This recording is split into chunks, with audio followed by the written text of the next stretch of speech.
नमस्कार मित्रांनो, मी उमेश. स्वागत आहे तुमचं मराठी टेक मित्र आपल्या यूट्यूब चॅनलमध्ये. पी-एम किसान सन्मान निधी योजनेचा 21वा हप्ता कधी मिळणार याबद्दलची तारीख निश्चित झालेली आहे आणि यासंबंधीची माहिती आज आपण या व्हिडिओमध्ये जाणून घेण्याचा प्रयत्न करणार आहोत. परंतु त्यापूर्वी तुम्ही चॅनलवर नवीन आला असाल तर चॅनलला सबस्क्राईब करा.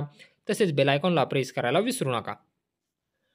पी-एम किसान सन्मान निधी योजनेचे आतापर्यंत 20 हप्ते शेतकऱ्यांच्या खात्यावर डी-बी-टी मार्फत वर्ग करण्यात आलेले आहेत आणि 21वा हप्ता शेतकऱ्यांच्या बँक खात्यावर कधी वर्ग होणार याबद्दलची विचारणा शेतकऱ्यांद्वारा केली जात होती. चला तर मग पाहूयात की पी-एम किसान सन्मान निधी योजनेचा 21वा हप्ता तुम्हाला कधी मिळणार आहे. या ठिकाणी तुम्ही पाहू शकता, अन्नदाता की मेहनत देश का गौरव, पीएम किसान सम्मान निधि की 21वीं किस्त के तहत लगभग 9 करोड़ किसानों को लगभग 18,000 करोड़ रुपए की सन्मान निधि का हस्तांतरण 19 नोव्हेंबर 2025 म्हणजे 19 नोव्हेंबर 2025 रोजी पीएम किसान सन्मान निधी योजनेचा 21वा हप्ता तब्बल 9 करोड शेतकऱ्यांच्या बँक खात्यावर आणि त्याची अमाउंट असणारे 18,000 करोड रुपये.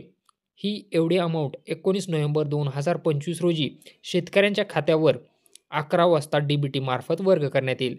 म्हणजे तुमचा पी-एम किसान सन्मान निधी योजनेचा 21वा हप्ता 21 नोव्हेंबर 2025 रोजी तुमच्या बँक खात्यामध्ये जमा होईल. जर व्हिडिओ आवडला असेल तर चॅनलला नक्की सबस्क्राईब करा आणि बेल आयकॉनला प्रेस करायला विसरू नका. आपलं टेलिग्राम तसेच व्हॉट्सअप चॅनल असून त्यावरही आपण वेगवेगळ्या योजनांची माहिती देत असतो, त्यामुळे ते चॅनलही जॉईन करायला विसरू नका.